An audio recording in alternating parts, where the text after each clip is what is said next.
नमस्कार, मैं रविश कुमार। आइए जानते हैं देश दुनिया की तमाम बड़ी खबरें सिर्फ 10 मिनट में। लेकिन उससे पहले आप इस वीडियो को दुनिया के किस कोने से देख रहे हैं कमेंट में जरूर बताएं। और आपने अब तक इस वीडियो को लाइक नहीं किया है तो लाइक करके चैनल को सब्सक्राइब कर लें। तो चलिए अब बढ़ते हैं आज की सबसे बड़ी खबरों की ओर। एयर इंडिया विमान हादसे में चौंकाने वाला खुलासा। AAIB की 15 पृष्ठों की रिपोर्ट में बताया गया कि टेक ऑफ के 3 सेकंड बाद ही दोनों इंजन बंद हो गए क्योंकि फ्यूल कंट्रोल स्विच रन से कट ऑफ हो गए थे। पक्षी टकराने का कोई प्रमाण नहीं मिला। कॉकपिट रिकॉर्डर में पायलट ने पूछा, तुमने ईंधन क्यों बंद किया? जवाब मिला, मैंने नहीं किया। 242 में से 241 की मौत हुई। तकनीकी खराबी की आशंका।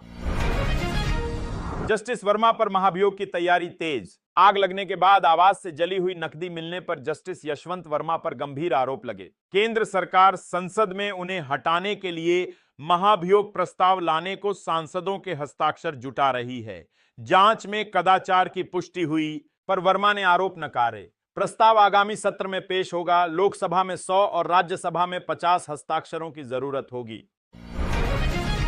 पीएम मोदी देंगे 51,000 युवाओं को नियुक्ति पत्र। प्रधानमंत्री नरेंद्र मोदी आज सुबह 11 बजे 16वें रोजगार मेले के तहत देश भर में चुने गए 51,000 युवाओं को नियुक्ति पत्र देंगे। यह आयोजन वीडियो कॉन्फ्रेंसिंग के जरिए होगा और पीएम संबोधित भी करेंगे। अब तक 10 लाख से अधिक नियुक्तियां की जा चुकी हैं। नियुक्त युवा रेल, गृह, डाक, स्वास्थ्य, वित्त और श्रम मंत्रालयों समेत विभिन्न सरकारी विभागों में शामिल होंगे। ऑपरेशन सिंदूर पर डोभाल का बड़ा खुलासा। एनआईए अजीत डोभाल ने कहा कि ऑपरेशन सिंदूर में भारत ने पाकिस्तान में घुसकर 9 आतंकी ठिकाने तबाह किए, जिसमें एक भी निशाना नहीं चूका। डोभाल ने विदेशी मीडिया को चुनौती दी कि भारत के नुकसान की एक भी तस्वीर दिखाएं। पाकिस्तान ने बयान को तोड़ मरोड़ कर बताया और कहा कि संघर्ष का महिमा मंडन ठीक नहीं। ऑपरेशन 7 मई को शुरू हुआ और महज 23 मिनट चला था। पवन कल्याण बोले, तेलुगु मां है और हिंदी मौसी। भाषा विवाद के बीच आंध्र प्रदेश के उप मुख्यमंत्री पवन कल्याण ने कहा कि तेलुगु अगर मां है तो हिंदी हमारी मौसी है। हैदराबाद में आयोजित राजभाषा विभाग के समारोह में उन्होंने हिंदी को राष्ट्रीय एकता, आर्थिक समृद्धि और फिल्म उद्योग की प्रगति में सहायक बताया। भाजपा सहयोगी पवन ने हिंदी के महत्व को रेखांकित करते हुए भाषाई सौहार्द का संदेश भी दिया। मेडिकल कॉलेज में छात्राओं का यौन उत्पीड़न। आंध्र प्रदेश के काकीनाडा जिले के रंगाराया मेडिकल कॉलेज में 50 से अधिक छात्राओं के यौन उत्पीड़न के आरोप में 4 स्टाफ कर्मी गिरफ्तार किए गए हैं। आंतरिक शिकायत समिति की रिपोर्ट पर कॉलेज प्रिंसिपल ने उन्हें निलंबित कर दिया। आगे अनुशासनात्मक कार्यवाही भी होगी। निमिषा की जान बचा सकता है ब्लड मनी।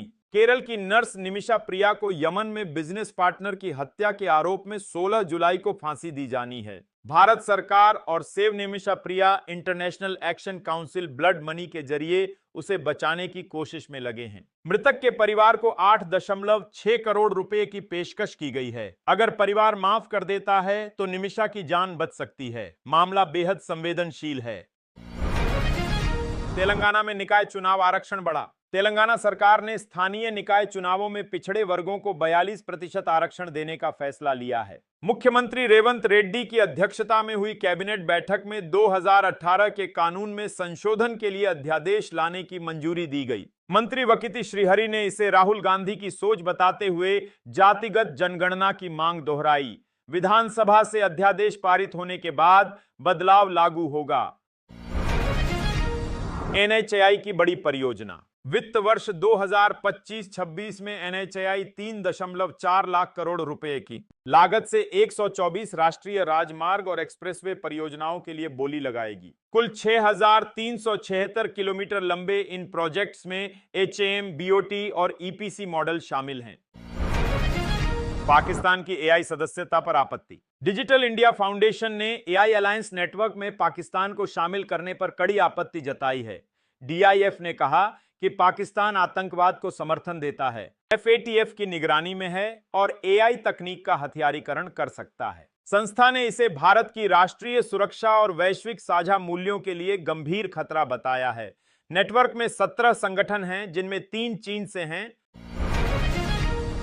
अस्त्र मिसाइल परीक्षण सफल। ओडिशा तट से डीआरडीओ और वायुसेना ने स्वदेशी अस्त्र एयर टू एयर मिसाइल का सफल परीक्षण किया। इसे सुखोई 30 MK1 से दागा गया और इसने तेज रफ्तार ड्रोन टारगेट्स को सटीकता से निशाना बनाया। रेडियो फ्रीक्वेंसी सीकर युक्त यह मिसाइल पूरी तरह भारत में विकसित की गई है। रक्षा मंत्री राजनाथ सिंह ने इस उपलब्धि पर डीआरडीओ, वायुसेना और इंडस्ट्री को बधाई दी है। बीच में पढ़ाई फिर से शुरू करने की सुविधा। अब छात्र बीच में छोड़ी पढ़ाई को कभी भी दोबारा शुरू कर सकेंगे।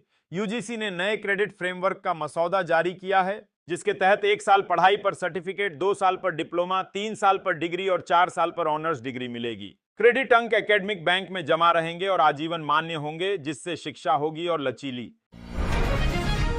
ड्रग माफिया मुस्तफा का यूएई से प्रत्यर्पण। ड्रग माफिया कुब्बावाला मुस्तफा को यूएई से प्रत्यर्पित कर मुंबई लाया गया। वह सांगली में मेफेड्रोन बनाने की फैक्ट्री चला रहा था, जहां 252 करोड़ की ड्रग्स पकड़ी गई थी। इंटरपोल के रेड कॉर्नर नोटिस पर उसे पकड़ा गया। मुंबई पुलिस अब उससे ड्रग सिंडिकेट से जुड़े कई राज उगलवाएगी। सीबीआई पिछले 5 वर्षों में करीब 200 भगोड़े भारत वापस ला चुकी है।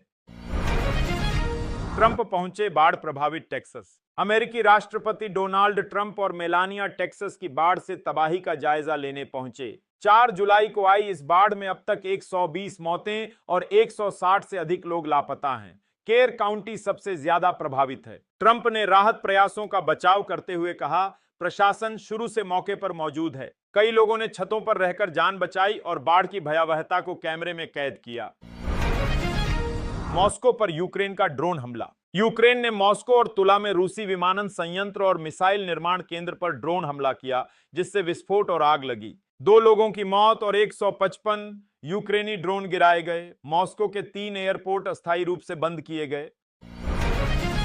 बांग्लादेश में अबुल बरकत गिरफ्तार। पूर्व प्रधानमंत्री शेख हसीना के करीबी और जनता बैंक के पूर्व चेयरमैन अबुल बरकत को 210 करोड़ रुपए की धोखाधड़ी में गिरफ्तार किया गया। भ्रष्टाचार रोधी आयोग ने अनोनेटिक्स कंपनी से जुड़े मामले में 30 लोगों पर केस दर्ज किया। कुछ लोगों ने इसे अंतरिम सरकार द्वारा राजनीतिक बदले की कार्रवाई बताया है।